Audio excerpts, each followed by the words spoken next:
ఓం శ్రీ గురుభ్యో నమ. యూట్యూబ్ చూస్తున్న ప్రజలందరికీ నా యొక్క నమస్కారాలండి. నేను మీకు చూపిస్తున్న చెట్టు వచ్చేసి మరుగుమందు చెట్టు.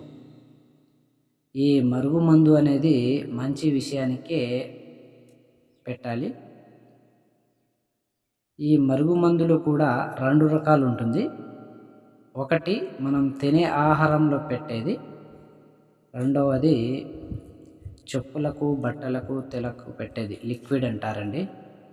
ఈ యొక్క 2 విధాలుగా ఈ మరుగుమందు అనేది ఉంటుంది. మీకు కనుక ఒరిజినల్ మరుగుమందు కావాలనుకుంటే ఈ స్క్రీన్ మీద ఉన్న గురువు గారిని సంప్రదించండి. మీకు 100% మీకు మరుగుమందు అయితే ఇవ్వడం జరుగుతుంది. ఒకవేళ మీరు మందు పెట్టిన తర్వాత మీకు రిజల్ట్ రాకపోతే మీ యొక్క మందు తీసుకున్న మనీ ఏదైతే ఉందో అది మీకు రిటర్న్ ఇవ్వడం జరుగుతుంది. 100% కాల్ చేయండి. Thank you.